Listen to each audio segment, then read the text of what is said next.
सुप्रभात बच्चों। आज हम पढ़ेंगे कक्षा 8वीं की हिंदी पाठ 12 पौधे के पंख। पौधे के पंख के लेखक हैं श्री प्रभा शास्त्री और ये अपने जीवन के एक घटना के बारे में वर्णन करते हैं। ये लेख एक डायरी लेखन है। डायरी लेखन गद्य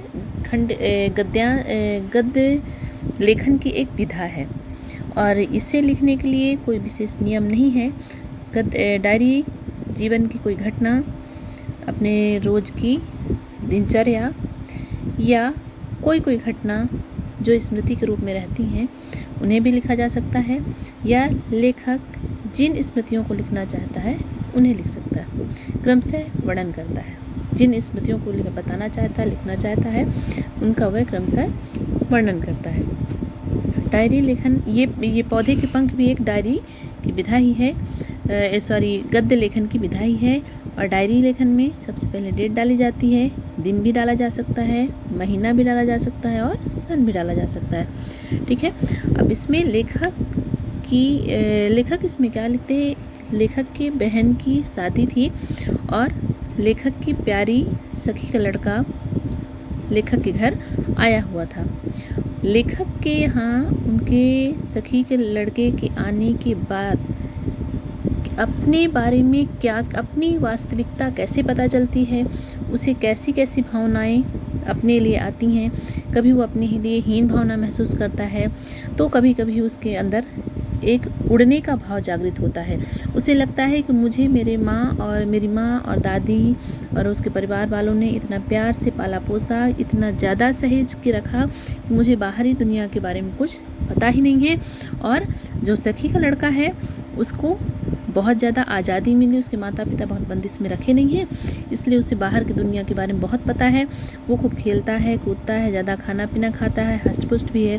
इस तरह से लेखक और श्रीधर दोनों, श्रीधर के बारे में लेखक सोचता है तो उसे अपनी कमियों के बारे में पता चलता है।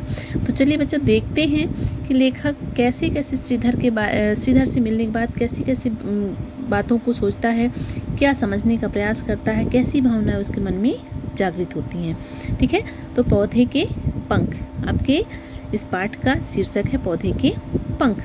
चूँकि शीर्षक क्या बताना चाहता है कि एक छोटा सा पौधा है जिस पौधे को इंसान बहुत ही केयरफुली उसकी देखभाल करता है, उसको बड़ा करता है, बहुत केयर करता है। पर एक छोटे से पौधे को अगर पंख मिल जाएं तो वो किस प्रकार उड़ना चाहेगा? तब तो उसे ये भी ख्याल नहीं होगा कि मैं जिस तरह से उड़ना चाहता हूँ उस तरह उड़ने से क्या मेरे लिए अच्छा होगा या बुरा होगा। ठीक इसी प्रकार लेखक भी एक छोटा बच्चा है, उसे बहुत ही नाज से पाला पोसा गया है, पर श्रीधर से मिलने के बाद उसके मन में बहुत सारे बदलाव आते हैं, बहुत सारी सोच उसकी बदलती है और उसे भी अब आज़ादी चाहिए उड़ने की। ठीक है। तो लेखक लिखते हैं, यह श्रीधर मेरे सामने लेटा है और मुझे आज बेहद बुरा लग रहा है। लेखक क्या शुरुआत करते हैं कि ये श्रीधर मेरे सामने लेटा है और मुझे आज बेहद बुरा लग रहा है। बुरा क्यों लग रहा है? आगे जानते हैं। परसों दीदी का विवाह है, मुझे खुश होना चाहिए। लेखक क्या सोचता है?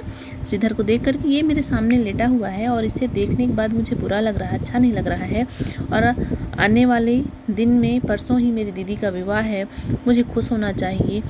लेकिन आज मेरी माँ की प्यारी सखी का लड़का श्रीधर मेरे पास आया है, मुझे खुश होना चाहिए। यानी लेखक क्या सोचता है कि आज मेरी माँ की प्यारी सखी का लड़का श्रीधर लेखक के पास आया है और लेखक को इसके लिए खुश होना चाहिए। पिछले 10-12 दिनों से जब से दीदी के विवाह की तैयारियां हो रही थी मैं खुश ही तो था। अब लेखक क्या सोचता है कि जब से पिछले 10-12 दिन से दीदी की शादी की तैयारियां हो रही थी तो मैं तो खूब खुश था, मुझे कोई परेशानी नहीं थी, पर आज मुझे एकाएक यह उदासी क्यों घेर रही है।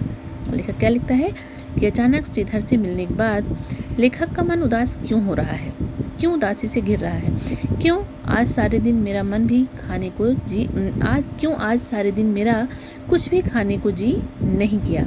लेखक स्वयं से प्रश्न कर रहा है और दादी माँ ने कितनी बार खाने के लिए बुलाया, और साथ भी यह भी सोच रहा है कि दादी माँ ने मुझे कितनी बार के लिए बुलाया पर मैंने अनसुना कर दिया। पर लेखक ने अनसुना किया मतलब सुनने के बाद भी उस बात पर ध्यान न देना। हाँ, मैं अपनी दादी माँ माँ, चाची, ताई सबको ही कुछ भी कह देता हूँ, फिर भी ताज्जुब है मेरे माँ बाप मुझे कुछ क्यों नहीं कहते। अब लेखक को इस बात का एहसास हो रहा है कि मैं अपनी दादी को, माँ को, चाची को, ताई यानी बड़ी माँ को, सबको कुछ भी कह देता हूँ, यानी जो बातें कहना चाहिए वो भी, जो नहीं कहना चाहिए वो भी। फिर लेखक को खुद को ये बड़ा आश्चर्य लगता है कि मेरे माता पिता मुझे कुछ क्यों नहीं कहते, मतलब न डांटते हैं न मुझे रोकते हैं, ऐसा क्यों? जबकि दयाल के माता पिता उसे जरा सा अशिष्ट व्यवहार करने पर ही कितनी डांट लगाते हैं। जबकि दयाल यानी श्रीधर के माता पिता उसे जरा सा भी यानी गलत व्यवहार करता है, श्रीधर अगर किसी से, दयाल उसी शायद दूसरा नाम है, कि अगर थोड़ा सा भी गलत व्यवहार करता है अपने से बड़ों से या किसी से भी, तो उसके माता पिता तुरंत उसको उस बात की डांट लगाते हैं और समझाते हैं। हाँ, लेखक आगे कहते हैं कि हाँ, मुझे तो आज सारे दिन बुरा लगता रहा है। और लेखक क्या कहते हैं कि हाँ, आज मुझे सारा दिन बुरा लगा, यानी उसका मन अच्छा नहीं लगा, उसे अंदर से खुशी का एहसास नहीं हो रहा है। लेखक कहता है कहीं मुझे श्रीधर से जलन तो नहीं हो रही। अब लेखक क्या महसूस कर रहा है कि श्रीधर से लेखक को कोई जलन तो नहीं हो रही, ईर्ष्या के भाव तो नहीं जागृत हो रहे। लेखक को लगता है बात ऐसी ही है। रीता मौसी के साथ श्रीधर आया तो आते ही मुझसे बोला, बॉल खेलोगे? और लेखक इस बात को अब धीरे धीरे समझ रहा है कि मुझे श्रीधर से ईर्ष्या हो रही है। और रीता मौसी के साथ श्रीधर आया तो आते ही मुझसे बोला कि बॉल खेलोगे, यानी पूछता है, आते ही मुझसे पूछ बैठता है कि तुम बॉल खेलोगे। लेखक कहता है मुझे बॉल खेलनी नहीं आती। लेखक बड़े मासूमियत से कहता है, भोले स्वभाव से कहता है कि मुझे बॉल खेलनी नहीं आती। मैंने साधारण ढंग से कहा, यानी कोई बनावटी नहीं, कोई आश्चर्यजनक बात नहीं, पर वह न जाने क्यों बेहद जोर से खिलखिलाकर हंस पड़ा। अब लेखक को ये बात समझ में नहीं आ रही कि जब मैंने इतनी साधारण तरीके से कहा कि मुझे बॉल खेलनी नहीं आती, तो वो लेखक की बात पर खिलखिलाकर क्यों हंसा। लेखक ने पूछा, तुम क्यों हंसे? श्रीधर से लेखक ने पूछा कि मेरी बात पर जो मैंने कहा कि मुझे बॉल खेलनी नहीं आती, तुम क्यों हंसे? श्रीधर बोला, हंसने ही की तो बात है, एक मामूली सा खेल भी तुम नहीं खेल सकते। श्रीधर क्या कहता है कि हंसने ही की तो बात है, एक मामूली सा खेल भी तुम नहीं खेल सकते। मैं क्या करता, सुनकर चुप रह गया था। अब लेखक मजबूर था अपनी इस बात पर कि उसे बॉल खेलना नहीं आता, तो क्या कहता, उसे अपनी कमी का एहसास हो रहा था और वह सुनकर चुप रह गया, अर्थात श्रीधर के सवाल का कोई जवाब नहीं दिया। लेखक जो है वह अब सोच रहा है, चुप रह जाता है।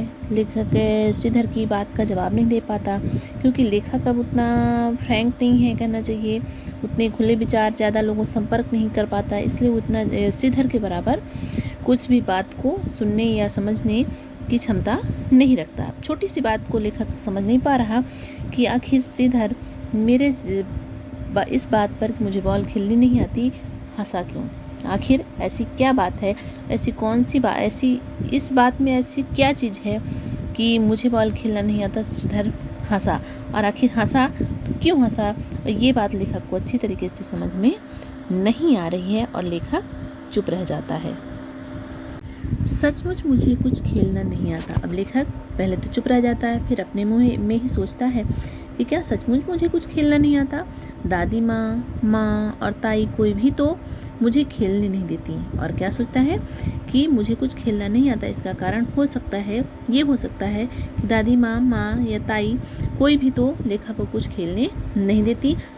हमेशा कहती रहती हैं हाथ पैर टूट गए तो, हाथ पैर मतलब क्या सोचता है लेखक कि मुझे मेरी दादी माँ ताई कुछ भी खेल खेलने नहीं देती, और हमेशा यह कह करके नहीं खेलने देती कि कहीं हाथ पैर टूट गए तो, यानी अगर लेखक कोई खेल खेला तो कोई घटना अनचाही घटना घट गई तो क्या होगा, इसका जिम्मेदार कौन होगा। अब मुझे उनका ऐसा कहना अभी तक बुरा नहीं लगता था। अब लेखक क्या सोचता है कि ताई और दादी माँ जो भी ऐसी बातें करती थी, मुझे खेलने से रोकती थी, तो उनकी बातें मुझे बुरी नहीं लगती थी, पर आज श्रीधर के सामने अपनी मजबूरी और अनाड़ीपन को देखकर मुझे अपने पर क्रोध आ रहा है। और लेखक क्या सोचता है कि अभी तक तो मुझे ये बात समझ में नहीं आती थी और बुरा भी नहीं लगता था, पर आज श्रीधर के सामने अपनी इस मजबूरी मुझे बॉल खेलना तक नहीं आता, ये एक अनाड़ीपन अज्ञानता है इस अज्ञानता या अनाड़ीपन या एक छोटी सी चीज़ को न जानना न समझना, इन चीज़ों को देख करके यानी खुद पर क्रोध आ रहा है। कोई मुझसे पूछे कि क्या मैंने अपनी ज़िंदगी में श्रीधर को ही देखा है। लेखक क्या कहता है, खुद से प्रश्न करता है कि कोई मुझसे पूछे कि क्या मैंने अपनी ज़िंदगी में श्रीधर को ही देखा है और किसी को नहीं। सचमुच मैं अपनी ज़िंदगी में श्रीधर को ही अच्छी तरह देख पाया हूँ। क्यों, ऐसा क्यों? क्योंकि लेखक की माँ, ताई और दादी माँ कभी भी किसी के साथ खेलने नहीं जाने देती हैं लेखक को। वो घर से बाहर ही नहीं निकल पाता है, इसलिए उसे इन सारी चीज़ों का ज्ञान ही नहीं हो पाता है। ठीक है ना। अब जब श्रीधर उसके घर आया है तो वो श्रीधर को समझ पा रहा है, देख पा रहा है, उसकी अच्छाइयों को, उसकी सारी चीज़ों को अब वो समझने में कुछ समर्थ पा रहा है खुद को। दादी माँ मुझे पड़ोस के किसी बच्चे के साथ खेलने नहीं जाने देती, यानी दादी माँ रोकती हैं हमेशा श्रीधर को किसी पड़ोस के बच्चे या किसी अन्य के साथ खेलने नहीं जाने देती, क्योंकि उन्हें डर होता है किसी अनहोनी का। अपनी कोठी के सामने वाली कोठी में मैं शाम को बहुत से बच्चों को देखता हूँ। और लेखक क्या लिखते हैं कि अपनी कोठी यानी जो बंगला है उसके सामने वाला जो बंगला है, कोठी है, उसके शाम को बहुत सारे बच्चों को वहाँ लेखक देखता है। वे आपस में लड़ते खेलते रहते हैं और वो बच्चे आपस में लड़ते भी हैं, खेलते भी हैं। अब जब एक से अधिक बच्चे एक साथ होंगे तो कभी झगड़ा होता है तो कभी आपस में प्रेम रहता है और सभी मिलजुल कर खेलते भी हैं। मेरा मन कितनी बार उनके साथ खेलने के लिए ललक उठा। और लेखक अपनी भाव लिखते हैं कि मेरा मन कई बार उन बच्चों के साथ खेलने के लिए ललक उठता है, अर्थात ललायत हो उठता है, लालच से भर जाता है। पर लेखक के घर के बड़े जो हैं मुझे खेलने, यानी लेखक क्या लिखते हैं, पर मेरे घर के बड़े मुझे खेलने नहीं जाने देते। यानी लेखक के जो पेरेंट्स हैं या घर के अन्य बड़े सदस्य हैं वो लेखक को कभी बाहर खेलने नहीं जाने देते। क्यों? क्योंकि उन्हें डर है कि कहीं लेखक को चोट चपेट ना आ जाए, कहीं मुझे नज़र न लग जाए, और चोट के अतिरिक्त लेखक को कहीं नज़र न लग जाए। अब नज़र न लगने की बात, यानी लेखक को उनके घर के बड़े सदस्य बहुत ज़्यादा स्नेह करते हैं, इसलिए उन्हें किसी भी अनहोनी का डर भी रहता है। और साथ ही एक ऐसी मानसिकता जिसका कोई कहना चाहिए कि प्रमाण नहीं है, या कहना चाहिए कि रूढ़वादिता है कि नज़र ना लग जाए। अब लेखक लिख रहा है कि अब तो मैं खुद से डरने लगा हूँ। और अब लेखक खुद भी, क्योंकि उसे बंदिश रहती है बाहर जाने आने की, किसी के साथ खेलने की, तो उसके मन में खुद भी इन सब चीज़ों का डर मन में बैठ गया है। यानी खेलकूद से चोट का डर उसके मन में बैठ गया है। अब अपने लॉन में ही मैं अपने नौकर किस्नों के साथ खेलता रहता हूँ। अब लेखक को कहीं और किसी के साथ खेलने जाने को नहीं मिलता, इसलिए अपने ही लॉन में नौकर किस्नों के साथ लेखक जो है वह खेलता रहता है। मैं अपने आप ही बॉल फेंकता हूँ, बॉल झाड़ी अथवा नाली में चली जाती है तो किस्नू मेरे लिए गेंद ढूंढकर ले आता है। अब लेखक अकेले अपने आप से ही बॉल खेलता है। जब बॉल इधर उधर जाती है तो उसका नौकर जो है उसे बॉल को ढूंढ कर ले आता है और मैं फिर गेंद उछालने लगता हूँ। और लेखक इसके बाद फिर गेंद उछालने लगता है, यानी अपनी क्षमता के अनुसार खेलता है। उसे ज़्यादा आगे बढ़कर ज़्यादा फुर्ती से खेलना उलना ये सारी चीज़ें उसे समझ में नहीं आ रही। अपने स्कूल के साथियों में से भी मैं एक दो से ही बात करता हूँ। और लेखक क्या सोचता है कि मैं जब स्कूल जाता हूँ तो मेरे जो स्कूल के साथी हैं उनमें भी सबसे बात नहीं कर पाता। यानी लेखक कुछ कहना चाहिए कि संकोची स्वभाव का हो गया है, इसलिए वह अन्य दोस्तों से ज़्यादा बात नहीं कर पाता, एक ही दो बच्चों से थोड़ा बहुत बात करता है। मुझे किसी से बोलना बात करना अच्छा नहीं लगता। अब लेखक जो है धीरे धीरे अंतर्मुखी स्वभाव का होते जा रहा है। अंतर्मुखी स्वभाव यानी अपने विचार किसी के सामने व्यक्त नहीं कर पाता है और उसे अब किसी के साथ बोलना या बात करना अच्छा भी नहीं लग रहा। धीरे धीरे वह इसी यानी उसमें स्वभाव में ढलते जा रहा है। माँ कहती है लड़के गंदे और चोर होते हैं, उनकी सोहबत में रहना अच्छा नहीं है। यानी लेखक को क्या महसूस होता है कि माँ हमेशा समझाती है कि जो अन्य लड़के हैं वो गंदे होते हैं, चोरी करते हैं, इसलिए चोर होते हैं और उनके साथ में सोहबत यानी साथ में या संग में रहना अच्छी बात नहीं है। लेखक भी डरता रहता है कहीं मैं गंदा न बन जाऊँ, और माँ के समझाइश के अनुसार लेखक को भी डर रहता है कि वह कहीं गंदा न बन जाए, अर्थात उसे भी लोग गंदा ना कहें, वह भी गंदे काम ना करने लगे। पर आज मुझे लग रहा है मैं सबसे गंदा हूँ। और अब जब लेखक को अपनी कमी का एहसास हो रहा है तो उसे लग रहा है कि मैं सबसे गंदा हूँ, मुझे कोई चीज़ नहीं आती है क्योंकि मुझे खेलना नहीं आता। और कोई चीज़ मतलब कोई खेल वगैरह नहीं आते हैं। स्कूल में भी मैं कमज़ोर और बीमार लड़का माना जाता हूँ। खेल में भी मैं बहुत कम भाग लेता हूँ। और स्कूल में भी लेखक की पहचान कैसे लड़के की है कि एक कमज़ोर और हमेशा बीमार रहने वाला लड़का है, और इस कारण लेखक जो है अन्य बहुत सारे खेलों में भाग भी नहीं ले पाता है, अर्थात अब उसका शरीर भी उतना स्वस्थ नहीं है। और वह सबसे बड़ी बात, वो मन से स्वस्थ नहीं है, मन से वो हमेशा बीमार सा है। मतलब कहना चाहिए कि अंतर्मुखी स्वभाव का हो गया है, किसी से घुल मिल नहीं पाता, ज़्यादा बातें नहीं कर पाता, अपनी खुशी ज़्यादा प्रकट नहीं कर पाता है। इसलिए वो अब थोड़ा सा इन सब कमियों के बारे में सोच रहा है।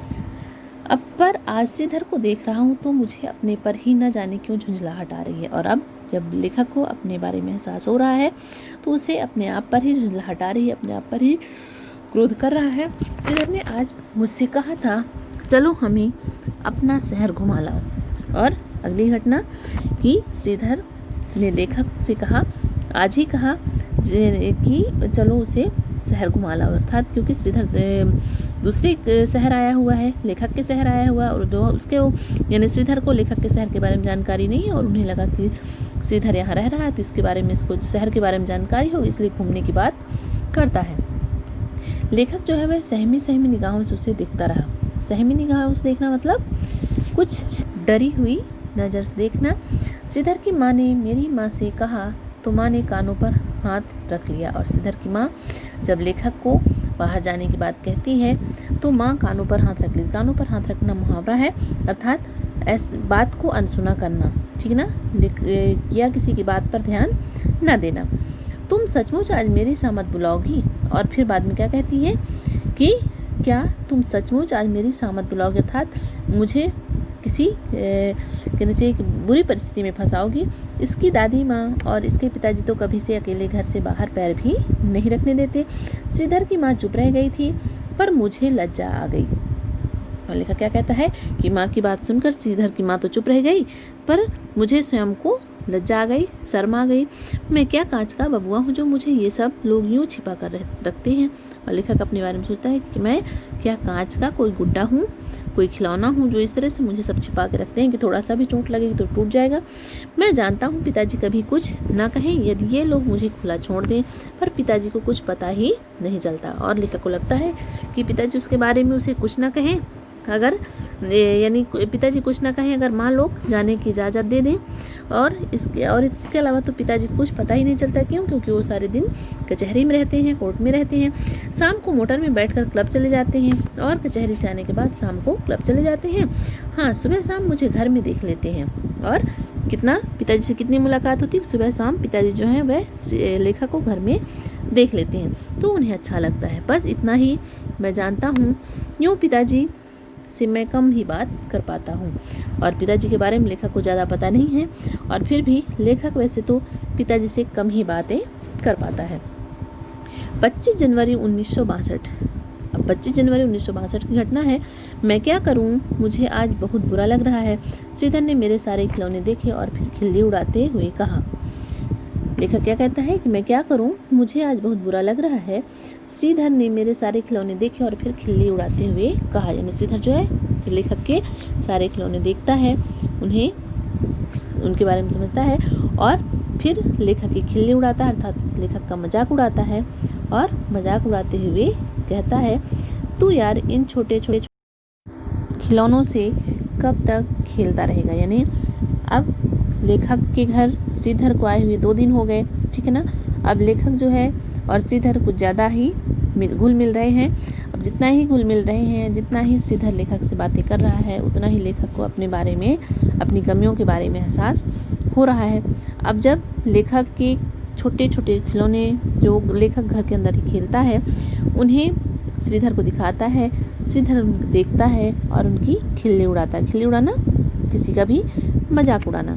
खिल्ली उड़ाता और कहता है, तो यार इन छोटे छोटे खिलौने से कब तक खेलता रहेगा। यानी जो छोटे छोटे खिलौने छोटे बच्चे खेला करते हैं, वे छोटे छोटे खिलौने तुम कब तक खेलोगे। क्या तुम अभी भी छोटे बच्चे हो जो छोटे बच्चों के खिलौने के साथ खेला करते हो। इस तरह से लेखक को अब अपनी कमियों का धीरे धीरे एहसास होता जा रहा है, और उसके मन में हीन भावना घर करते जा रही है। लेखक परेशान है, उदास है और उदास रहता है, उदास है और काफ़ी खुद में झुंझला रहा है। अब लेखक के विपरीत श्रीधर जो है काफ़ी खुले विचार का है। वो हमेशा बाहर खेला है, सबके साथ उठा बैठा, आना जाना, शहर घूमना, बहुत सारी जानकारी रखता है, थोड़ा चंचल भी है। इसलिए वो लेखक के खिलौनों को देखता है, फिर उनका मजाक भी उड़ाता है और लेखक को इस बात का बहुत दुख लगता है। श्रीधर मुझे ना जाने क्या समझता है। अब लेखक को लग रहा है कि मेरी हर बात में खिल्ली उड़ाता है, मजाक उड़ाता है, ये न जाने मुझे क्या समझता है। अपने को पहलवान मानता है और मुझे दूध पीता बच्चा। लेखक क्या सोच रहा है कि अपने को पहलवान मानता है ये श्रीधर, पहलवान मानता है और मुझे एक छोटा सा बच्चा समझता है। भला उसमें मुझसे ज़्यादा क्या है। अब अपनी और श्रीधर की तुलना कर रहा लेखक, कह रहा है कि भला उसमें मुझसे ज़्यादा क्या है। मैं उससे यही कहना भी चाह रहा था और लेखक यही कहना भी चाह रहा है कि तुम अपने आप पे इतना गुरूर क्यों रखते हो, तुम अपने आप को क्या दिखाना चाहे, अपने आप में मुझे क्या दिखाना चाहते हो। ठीक है। और लेखक ऐसा कहना चाह रहा है पर कह नहीं सका, पर संकोची स्वभाव होने की वजह से लेखक ऐसा श्रीधर से कह नहीं पा रहा। मैं जानता हूँ उसमें मुझसे बहुत सी बातें ज़्यादा हैं। अब लेखक को खुद ये बात समझ में आ रही है, लेखक खुद इस बात को समझ रहा है कि लेखक की अपेक्षा श्रीधर में बहुत सारी चीज़ें हैं, बहुत सारी बातें हैं जो उससे ज़्यादा हैं। वह मेरी ही उम्र का है पर मुझसे ज़्यादा तगड़ा है। और पहली चीज़ कि श्रीधर भी लेखक की ही उम्र का है पर ज़्यादा स्वस्थ है, ज़्यादा अच्छी पर्सनालिटी है उसकी, मुझसे ज़्यादा दूध पी सकता है और लेखक से ज़्यादा दूध भी पीता है, अर्थात खाने पीने की हैबिट भी ज़्यादा है, क्योंकि खेलता कूदता है तो उसकी एनर्जी ज़्यादा व्यय होती है और जितनी एनर्जी उसको मतलब व्यय करता है उतना ही खाता है, इसलिए उसका शरीर भी स्वस्थ है, ऊंचा तगड़ा है। अब मुझसे ऊंचा उछल सकता है। अब स्वस्थ शरीर है तो खेलने में भी ऊंचा उछल लेगा, ज़्यादा दौड़ लेगा। ठीक है।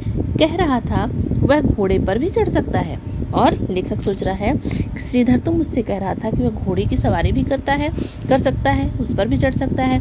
मुझे तो दादी माँ ने मसूरी में पहाड़ पर भी घोड़े पर नहीं चढ़ने दिया। और लेखक को यहाँ दुख होता है कि एक बार जब उसे घोड़े पर चढ़ने का मौका मिला तो दादी माँ पहाड़ में मसूरी घूमने जब गए थे तो पहाड़ पर भी घोड़े पर चढ़ने नहीं दिया। कहने लगी मेरा इकलौता पोता है, गिर गिरा जाएगा तो किसी का क्या बिगड़ेगा।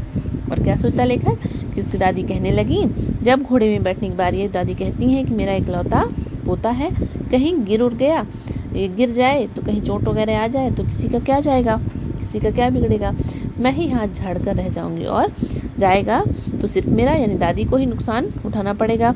और दादी हाथ झाड़ना भी यहाँ मुहावरा ही है। ठीक ना। तो मतलब कि जो हाथ में है यानी एक लेखक जैसा एक पोता है उससे भी कहना चाहिए कि कहीं मैं कहना चाहिए कि अलग ना हो जाऊं या उससे भी मतलब वो भी मेरे हाथ से ना निकल जाए या कोई अनहोनी ना घट जाए। माँ भी तो यही कहती रहती है मेरा इकलौता पौधा है, मेरा इकलौता राजकुमार है, सुनते सुनते मेरे कान पक गए हैं। अब दादी माँ तो कहती हैं, अब माँ भी यही कहती है कि मेरा इकलौता पौधा है और मेरा इकलौता राजकुमार भी है। प्यार की भाषा है ये। और लेखक को ये सारी बातें सुनते सुनते अब वो उसके कान पक गए भी मुहावरा है। अब वह इन बातों से उबने लगा है, खींचने लगा है। अब उसको ये बातें पसंद नहीं आ रही हैं। मैंने आज खाना नहीं खाया है, दूध नहीं पिया है, तो दादी माँ अपने कमरे में बैठी मेरे लिए राम जी की माला जप रही हैं। और आज लेखक उदास है, परेशान है, उसे खाना खाने की इच्छा नहीं हुई।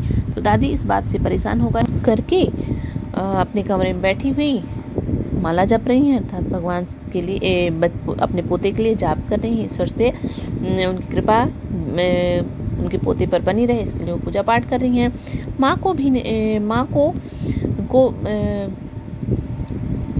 मैं आज किसी को अपने कमरे में नहीं आने दिया। लेखक लिखता है कि मैं आज श्रीधर मेरे कमरे में सोया है, मैंने आज किसी को अपने कमरे में नहीं आने दिया। यानी श्रीधर जो है आज लेखक के कमरे में सोया है और लेखक ने आज अदर किसी भी व्यक्ति को अपने कमरे में नहीं आने दिया, माँ को भी नहीं और माँ को भी आने की इजाज़त नहीं दिया। माँ मुझे अपने साथ ही तो सुलाती है। आज वह दीदी के विवाह की तैयारियों में उलझी हुई है। और लेखक क्या सोचता है कि माँ तो हमेशा मुझे अपने साथ ही सुलाती है, अब आज नहीं है, इसका कारण ये है, आज वो मेरे साथ नहीं, इसका कारण ये है कि वो दीदी की शादी की तैयारी में उलझी हुई है, व्यस्त है, इसलिए उन्होंने कुछ नहीं कहा और इसीलिए लेखक को सोने के लिए प्रेरित नहीं किया या अपने पास सोने की बात नहीं कही। नहीं तो मेरे पीछे पड़ जाती, वरना लेखक के पीछे पड़ जाती। किस बात के लिए? पास में सोने के लिए, खाने के लिए, ठीक है। अब मुझे कभी अकेले मेरे कमरे में नहीं सोने देती और लेखक का जो कमरा है जहाँ वो स्टडी वगैरह करता है, वहाँ लेखक की माँ उसे कभी अकेले सोने नहीं देती। दादी माँ और माँ समझ रही हैं मैं आराम से सो रहा हूँ। मैं सामने तस्तरी में रखी ढेर सारी मिठाई और फल जो वो मेरी मेज पर रख गई हैं खा लिए होंगी। और लेखक क्या सोचता है? कमरे में बैठे बैठे सोच रहा है कि मेरी माँ और दादी ये समझ रही हैं कि मैं आराम से अपने कमरे में सो रहा हूँ।